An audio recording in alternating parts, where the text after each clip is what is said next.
Konnichiwa, minasang. O genki desu ka? Welcome sa akong intermediate course, nining akong channel. Hinapon tabay.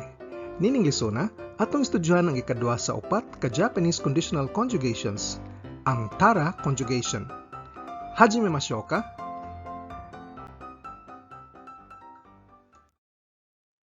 Kining lisona motutok sa tara conjugation. Ang ikaduha sa upat ka mga conjugations nga mo ekspresar og mga conditional subordinate clauses nga magsugod sa mga poong sama sa kung, inig, o dihang. Pangalitan, inigingon nato og kung moadto ka sa Japan, palihog og bisita sa Tokyo Tower. O dihang mo graduate ko, mangita kog maayong trabaho. Sama sa naandan, gamayng pahinumdom. Sama sa ubang mga subordinate clauses nga ato nang nakatunan, kung ang subject sa subordinate clause ug main clause lain-lain, ang subject sa subordinate clause mokuha sa subject particle ga, ug ang subject sa main clause kasagaran mokuha sa topic particle wa. Ug ang tense sa tibok sentence magdepende sa tense sa verb sa main clause ug dili sa tense sa verb nga anaa sa subordinate clause. Sa upat ka Japanese conditional conjugations, ang tara conjugation mao'y pinakagamit kaayo. Pwede ning gamiton sa halos tanang sitwasyon. Pangalitan, pag-ekspresar og opinyon, intensyon, imbitasyon, hangyo, mandar, sugyot, ug mga counterfactual sentences. Kini ang mga sentences nga mosukwahi sa tinuod nga panghitabo, kung tinuod pa nga nanto ka. Karon, ang pasabot sa tara magdepende sa konteksto sa sentence. Kung ba kini, inig ba kini, o dihang ba kini. Usahay ang tara mopasabot pod og inighuman sa. Depende lagi sa konteksto.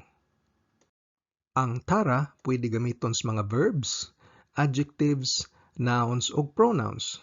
Para sa mga verbs, makahimo tag mga sentence sama sa kung moadto ko, kung dili ko moadto, sa mga adjectives, kung kusog o dili kusog, kung noun pronoun, kung ako, kung dili ako, ingon ani nga mga sentences. Ang balaod sa pag-conjugate sa tara conjugation kay ang pagkuha sa plain past tense o ta form sa verb, adjective, noun o pronoun, unya ikabit ang ra aron mahimong tara. Og timan-i nga sa kada verb, adjective, noun o pronoun adunay tara conjugation nga anaa sa affirmatibo ug aduna poy anaa sa negatibo. Mutan-aw na tag mga ehemplo unsaon pag-conjugate sa tara sugod sa mga verbs. Pangalitan ang verb nga mukaon, taberu. Ang plain past niini o ta form kay tabeta. Unya inigdungag sa ra mohimo tag tabetara nga pasabot kung mukaon o inigkaon. Unya ang negatibo kay magagikan sa negative past tense. Tabenakatta. Unya inigdungag sa ra moporma tag tabenakattara. Pasabot kung di mukaon o dihang di mukaon. Pwede nimo rebyuhon ang basic verb conjugation sa leksyon 26 hasta 30. Para sa mga i-adjectives, kuhaon nato ang plain past form o ta form sa adjective. Pangalitan, atsuy, nga pasabot init. Ang past tense niini kay atsukatta. Unya inikabit sa ra mahimong atsukattara, nga pasabot kung init o dihang init. Ang negative past niini kay atsukunakatta. Unya inikabit sa ra mahimong atsukunakattara. Pasabot kung di init o dihang di init. Pwede nimo rebyuhon ang basic i-adjective conjugation sa leksyon 15. Sama sa atong gisulti sa miaging leksyon, ang mga na-adjectives kay grammatically nouns ni sila. Busa ato silang itipon sa mga pronouns ug nouns. Kung noun gani, atong ikabit ang verb to be, ang da, ug ang da mo'y atong i-conjugate. Past tense sa da kay datta. Unya inigkabit sa ra mahimong dattara. Ang negatibo past sa da kay dewanakatta o janakatta. Unya inigkabit sa ra mahimo kining dewa nakattara o janakattara. Mutan-aw tag mga ehemplo sa sunod nga mga slides. Pangalitan ang na-adjective nga shizuka na nga pasabot hilom. Taktakon ang na unya ikabit ang datta. Shizuka datta. Unya ikabit na pod ang ra aron mo porma og shizuka dattara kung hilom. Unya ang negative past kay shizuka dewa nakatta o shizuka janakatta. Inig kabit sa ra mahimong shizuka dewa nakattara o shizuka janakattara nga pasabot kung di hilom o dihang di hilom. Ma-review nimo ang basic na adjective conjugation sa leksyon 16. Sa pronouns atong gamiton ang watashi o ako. Mahimo ning watashi da. Past tense, watashi datta. Inig kabit sa ra mahimong watashi dattara. Pasabot kung ako gani. Ang negative past sa watashi da kay watashi dewa nakatta o watashi janakatta. Inig dungag sa ra mahimong watashi dewa nakattara o watashi janakattara. Pasabot kung dili ako o dihang dili ako. Atong ehemplo sa noun kay hon o libro. Mao gyapong istorya mahimo kining honda. Ang past tense niini kay hondatta ug inig kabit sa ra mahimo og hondattara nga pasabot kung libro.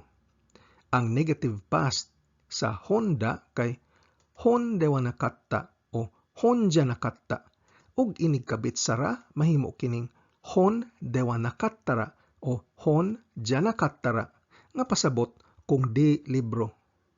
Karon mutan-aw na tag mga sample sentences.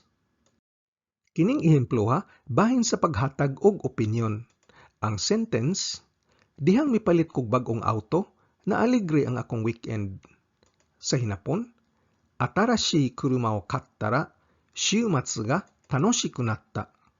Atarashi kuruma o kattara, shiumatsu ga tanoshiku natta. Ang kattara dire, aduna po'y meaning nga paghuman na kog palit. Bali, paghuman na kog palit og bagong auto, naaligre nga akong weekend.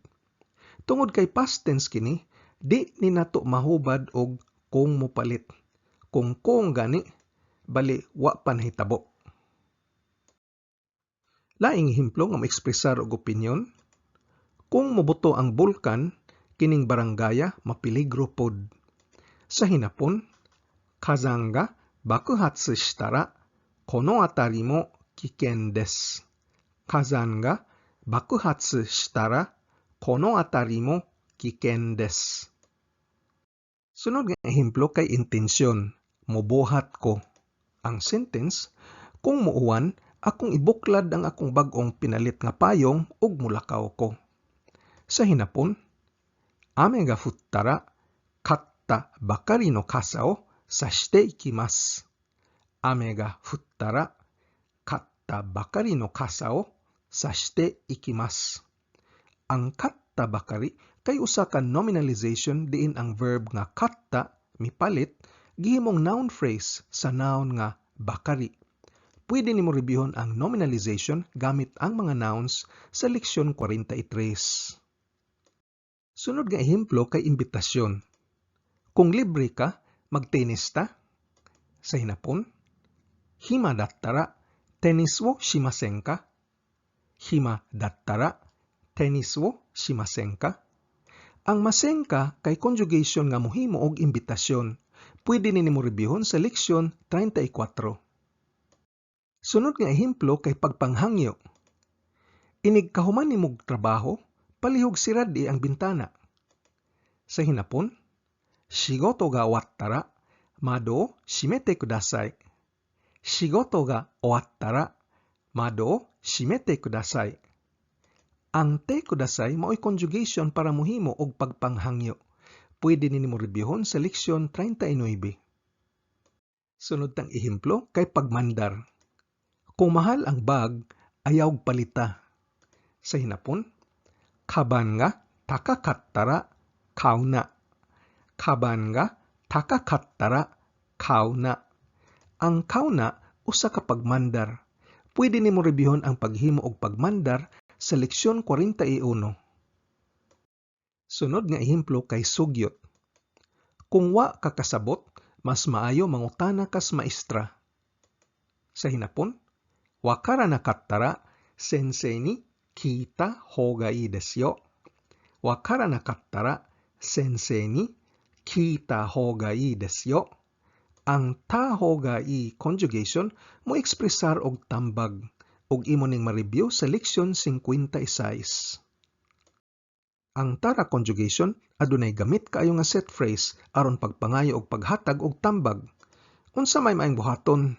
Sa hinapon, dous tarai desu ka? Dous tarai desu ka? Ang pasabot, unsa man nga kung buhaton maayo. Mo ni pasabot sa dous tarai desu ka? Mas maayo kung magtuon ka. Benkyou shitarai desu. Benkyou shitarai desu.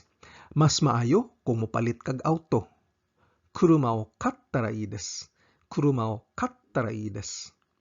Ang tarai desu kay gamit kaayos pagpangayo og paghatag og tambag. Usa lang kapasidaan. Ang tarai desu kay di kaayo ni polite kumpara sa ba ii desu nga ato niyang tukion sa sunod nga leksyon.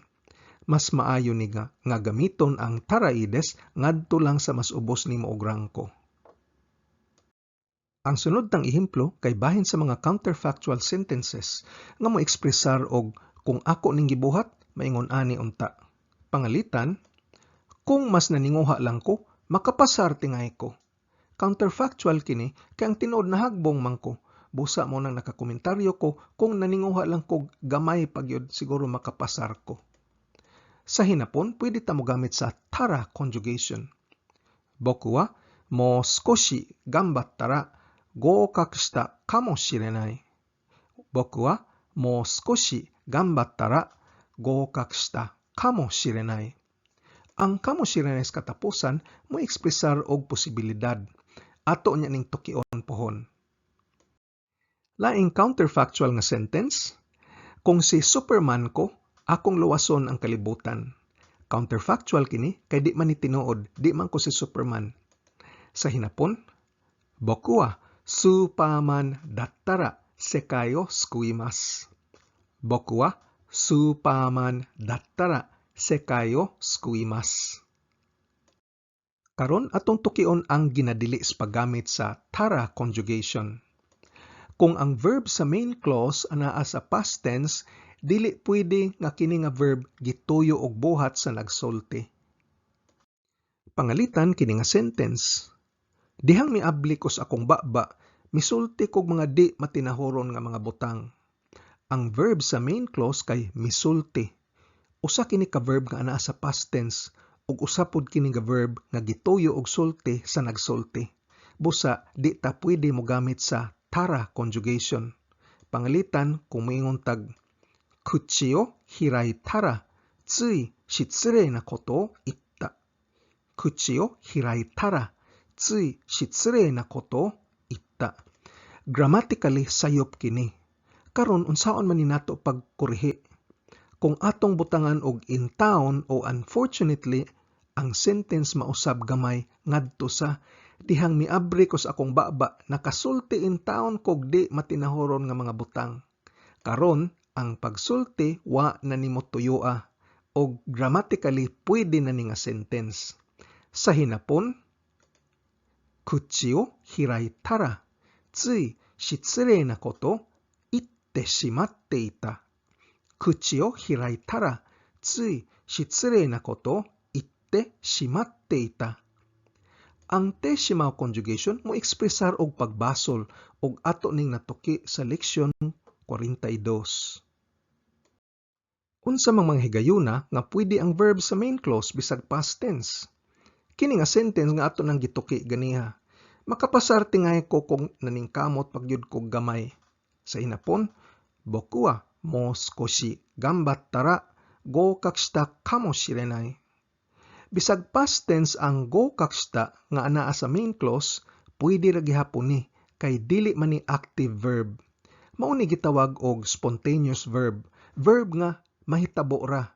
Busa okay ra ni sa sentence bisag naa siya sa past tense. Laing ehemplo, Pagtan-aw nako sa mapa, nakasabot dayon ko. Ang nakasabot usa ka past tense nga verb apan pwede ra gihapon ni sa tara kay ang nakasabot usa man gihapon ni ka spontaneous verb. Wa tuyua mahitabo ra. Sa hinapon, chizu wo mitara sugu wakarimashita. Chizu wo mitara sugu wakarimashita. Laing ehemplo, dihang naabot ko sa balay, ang akong binuhing iro naghuwat sa tugkaran. Ang verb nga ana as main clause kay past tense, naghuwat. Apan okay ra ni, kay ang nagbuhat ani, di man ang nagsulti, lain man ang iro man nagbuhat ani, busa okay ra. Makagamit ra gyapon ta sa tara conjugation. Og sa hinapon, iye ni kaittara, aiken ga genkan de matte ita. Iye ni kaittara, aiken ga genkan de matte ita. Katapos ang ehemplo, dihang miadto ko sa Japan, napugos kog sulti og hinapon. Ang atong verb sa main clause kay past tense, napugos og sulti.